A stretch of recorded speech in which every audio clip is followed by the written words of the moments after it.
इसलिए कि बोल रहे हैं मुंह से, और जो उनका प्रत्यक्ष प्रमाण है कि उन्होंने 1.5 किलोमीटर का जो है गोदाम कटिहार में बना रखा है, दरभंगा में बना रखा है, समस्तीपुर में बना रहा है, कायला बना रहा है। वो गोदामवा कौन काम में आएगा? तो ये मुंह से बोलने और करने में, करनी और कथनी में बड़ा अंतर होता है। जब सारे लोग घरों में कैद थे तब आप किसानों के कानून कैसे बनाए? अब तो किसान की मजबूरी है। अब कोरोना का आप भय दिखाइए, चाहे कोरोना के आधार बनाइए, लेकिन किसान की तो मजदूरी है। चूँकि आज वो नहीं लड़ेगा तो कोरोना होगा कि नहीं होगा, वो तो भूखे मर जाएगा। लोग भूखे मर जाएंगे। अडानी जो है सारा गोदाम भर के वो मोटा के गधा बन जाएगा।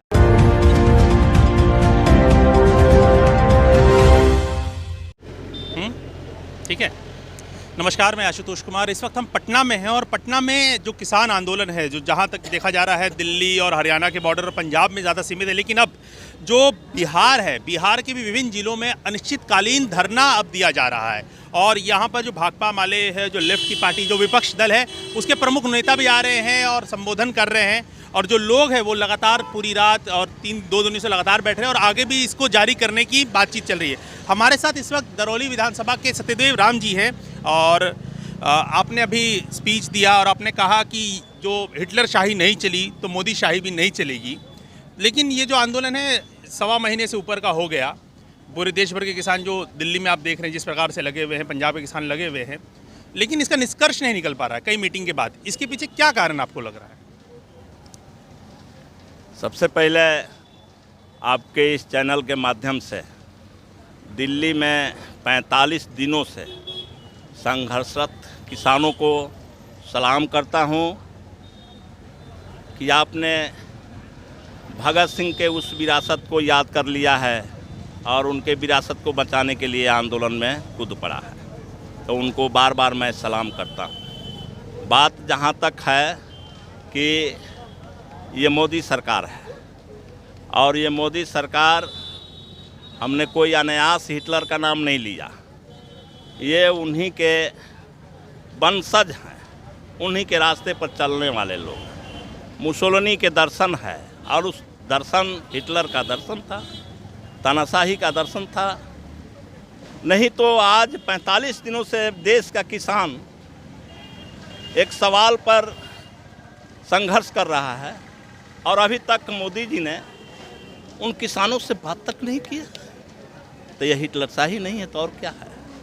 और इसलिए इस हिटलरशाही के खिलाफ, चूँकि हमारा देश एक लोकतांत्रिक देश है और हमारे देश में इस लोकतंत्र में मिल बैठ करके बात करके समस्याओं को हल करने का देश है, लेकिन वह ऐसी तरीका नहीं ले रहे हैं तो वो अपना हिटलरशाही चलावें। देश के किसान अब समझ गया है और उठ खड़ा हुआ है और उनको हर हालत में 3 कृषि कानून को वापस करना ही पड़ेगा। बिहार भी जग रहा है, हर राज्य जग रहा है। आज आप जिस जिला मुख्यालय पर जाएंगे वहाँ ये धरना दिखाई पड़ेगा। हम लोकतांत्रिक तरीके से, गांधीवादी तरीके से, शांतिपूर्ण तरीके से, अहिंसक तरीके से सत्याग्रह कर रहे हैं कि यह कानून वापस हो। और ये सरकार आंदोलनों में हमेशा वही रास्ता, कौन रास्ता? अंग्रेज वाला रास्ता, कि जब कोई अपनी आज़ादी की बात करे उसको टेररिस्ट कह दो। जब किसान और मजदूर अपनी देश की बात, किसान की बात, उनके हक की बात जब करता है तब उनको दिखाई पड़ता है कि या कोई पाकिस्तानी है, कोई आतंकवादी है, कोई उग्रवादी है, कोई खालिस्तानी है। तरह तरह के नामकरण किया जा रहा है। अरे वो नामकरण करने की क्या ज़रूरत है? आप उनकी सवाल को सुनिए और उस पर समाधान के रास्ता निकालिए। अब लेकिन जिस तरीके से है कि अब सुप्रीम कोर्ट ने भी कल कहा कि उतनी भीड़ है और उसमें कोरोना फैल सकता है। 2 दिन पहले वहाँ पर सुप्रीम कोर्ट का एक तरीके से आया कि वहाँ भी कोरोना फैल सकता है, उसको लेकर उतनी भीड़ नहीं होनी चाहिए। इस तरीके जो माहौल बनाने की कोशिश हो रही है कि किसान आंदोलन को लेकर, उसका क्या लगता है कि अब 15 तारीख को मीटिंग है, लगातार 3-4 बार जो सरकार से मीटिंग चली है उस पर कोई निष्कर्ष नहीं निकला, तो क्या लगता है कि ये कोई रास्ते पर आ सकता है? आपको लगता है सरकार को बैकफुट पे आएगी? क्योंकि अभी तक सरकार पिछले 6 वर्षों को देखें, जो भी बिल को लेकर आई है वो उस पर टिकी रही है। चाहे उस पर कहीं वापसी नहीं, चाहे सीए का प्रोटेस्ट भी हमारे सामने बहुत बड़ा एग्जाम्पल है। नहीं, कई कानूनों पर सरकार पीछे हटी है। आप याद करिए, 2 अप्रैल याद करिए, दलित एक्ट पर उनको पीछे हटना पड़ा, लैंड के एक्विजिशन के मामले पर उनको पीछे हटना पड़ा। हटे हैं और लोगों ने हटाया है। और हम कहते हैं कि आप उसको याद करते हुए आप 3 कृषि कानून पर पीछे हट जाइए। यही आपके लिए माने आपकी भलाई की बात है। कुछ लोगों ने, हमने देखा मीडिया के बंधुओं से हमने सुना कि जो कानून बन जाती है वो ख़त्म नहीं होता है। तो हुआ तो है। जहाँ तक माननीय उच्च न्यायालय की बात है, तो माननीय उच्च न्यायालय को तो सबसे पहले पूछना चाहिए मोदी जी से कि कोरोना काल में आपने ऐसा कानून क्यों बनाया, जब सारे लोग घरों में कैद थे, तब आप किसानों के कानून कैसे बनाए? अब तक किसान की मजबूरी है। अब कोरोना का आप भय दिखाइए, चाहे कोरोना के आधार बनाइए, लेकिन किसान की तो मजदूरी है। चूँकि आज वो नहीं लड़ेगा तो कोरोना होगा कि नहीं होगा, वो तो भूखे मर जाएगा। लोग भूखे मर जाएंगे। अडानी जो है सारा गोदाम भर के वो मोटा के गधा बन जाएगा। नहीं, आपने अडानी अंबानी का नाम लिया। बार बार सरकार कह रही, विपक्ष जो है बरगलाने की कोशिश में है, और साथ में अडानी अंबानी भी बार बार ये कह रहे हैं कि हम तो किसानी में नहीं आना चाह रहे हैं, हमें कृषि के क्षेत्र में नहीं जाना है। अंबानी का भी कल यही आया कि कोर्ट में कह रहे हैं कि हमें तो उस तरफ नहीं बढ़ना है। तो इसको आप कैसे देखते हैं? इसको देखते हैं इसलिए कि बोल रहे हैं मुँह से, और जो उनका प्रत्यक्ष प्रमाण है कि उन्होंने 1.5 किलोमीटर का जो है गोदाम कटिहार में बना रखा है, दरभंगा में बना रखा है, समस्तीपुर में बना रहा है, कायला बना रहा है। वो गोदामवा कौन काम में आएगा? तो ये मुंह से बोलने और करने में, करनी और कथनी में बड़ा अंतर होता है। अब इसीलिए तो मैंने कहा कि लोगों का जब ये जो आपने कहते रहे कि हम विदेश से जो हमारे देश का धन विदेश चला गया, हम उसको लाएंगे और सबके खाते में 15 लाख भेजवाएंगे, क्या हुआ? तो वो सारी बातों का जब पोल खुल गया है, अब वो कह रहे हैं तो उस पर कोई विश्वास करने नहीं जा रहा है। और नहीं तो अडानी और अंबानी इसका जवाब दे दें कि तब किस काम के लिए उन्होंने गोदाम बनाया। वो तो दूसरे काम के लिए नहीं है, वो तो एकमात्र इसी काम के लिए है, अनाज स्टोर करने के लिए है। अब आप सोचिए कि जो ये अधिनियम आपके देश में था, कि वस्तु अधिनियम जो था, जिसमें था कि जे भाई कानून रहेगा और कोई ज़्यादा मात्रा में खाद्य पदार्थ को इकट्ठा नहीं करेगा, जमा नहीं करेगा। कहीं कहीं कोई व्यवसाय करता था तो जमाखोरी के खिलाफ छापेमारी होती थी, तो फिर वो सामान बाज़ार में चल आता था। अब आप ही सोचिए थोड़ा अपने विवेक से, सरकार क्या कहती है वो छोड़ दीजिए, आप अपने विवेक से सोचिए कि जब इस तरह के सारे जो खाद्य पदार्थ जमा हो जाएंगे, लोग तो है हजारों हजार लाखों लाख करोड़ वाला है, उसको क्या अंतर पड़ता है?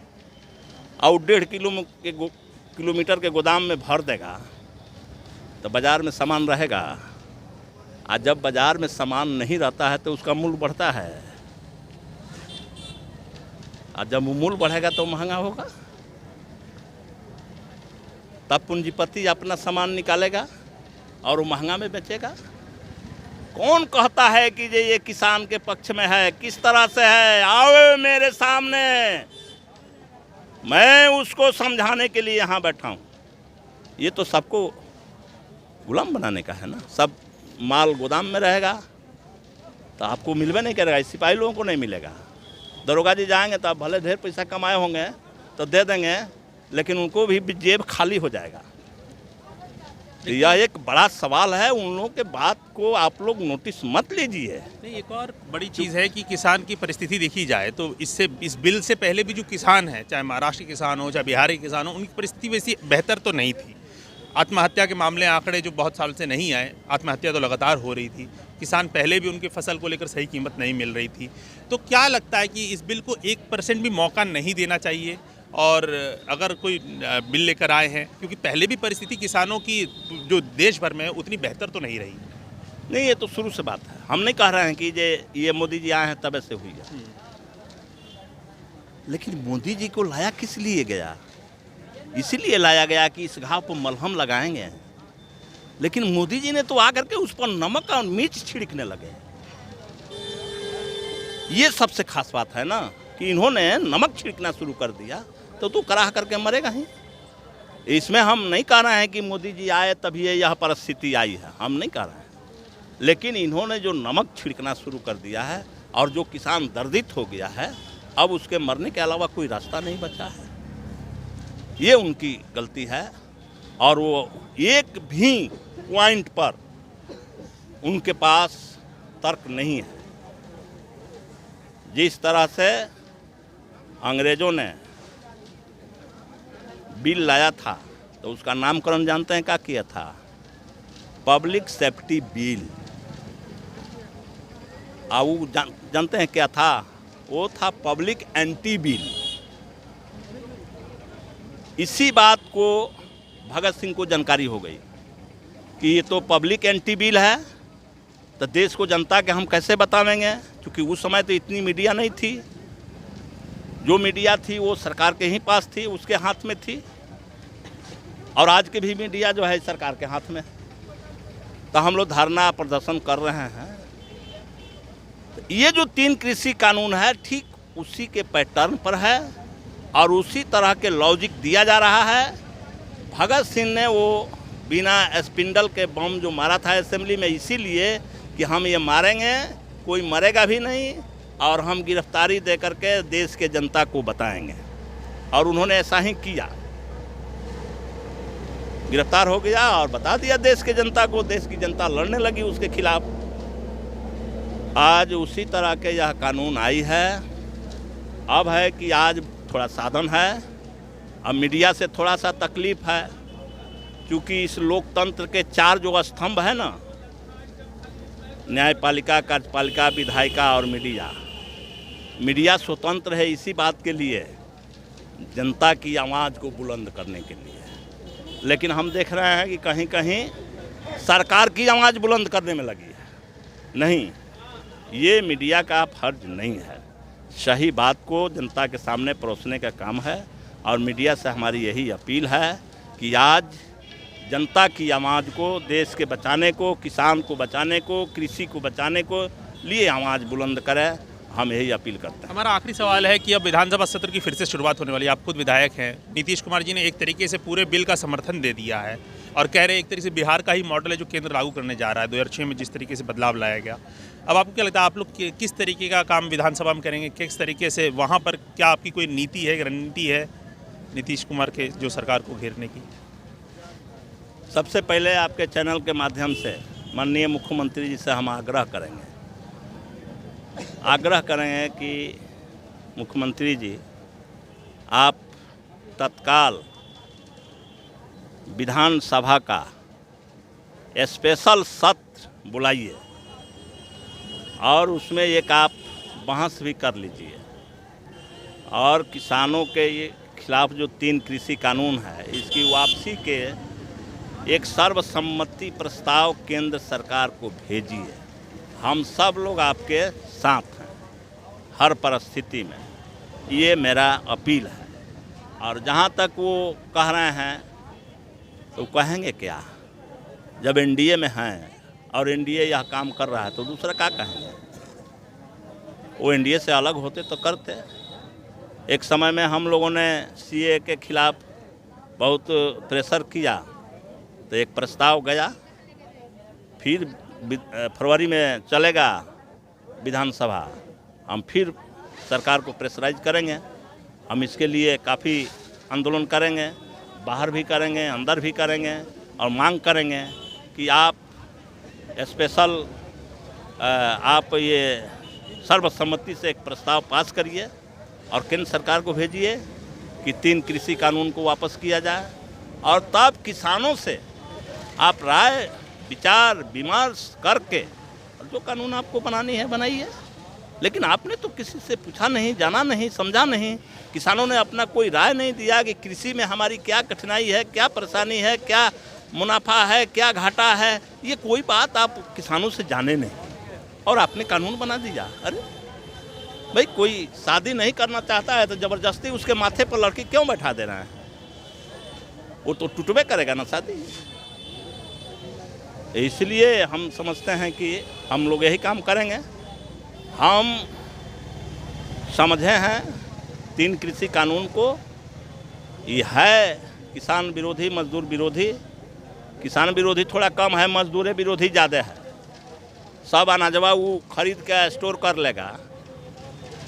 गरीब के जो 5 किलो मिलता है, 3 किलो 4 किलो जो भी मिलता है तो सब अनाजवा वो स्टोर करेगा। गरीब के कहाँ से मिलेगा? जन वितरण प्रणाली तो ख़त्म हो जाएगा। तो सरकार कहेगी कि हम रुपया देते हैं, तो रुपया तय करेगी। बाज़ार भाव जब किसान का उत्पादन होता है तो थोड़ा सस्ता होता है, तो वो 15-20 रुपया तय करेगी। अडानी जब देखेगा कि बाज़ार के सारा माल ख़त्म हो गया तो वो खोलेगा गोदाम, तो वो कहेगा कि हम 100 रुपया किलो देंगे। कहाँ से गरीब को भेटाएगा? तो इसलिए हम तो लेकर गरीब के सवाल पर चिंतित हैं और हम ये आंदोलन को अभी और बड़ा करेंगे। अभी किसान के नाम से चल रहा है, आने वाला समय ये गरीब के नाम से भी हो जाएगा, क्योंकि उसमें गरीबों का सबसे बड़ा नुकसान है। धन्यवाद।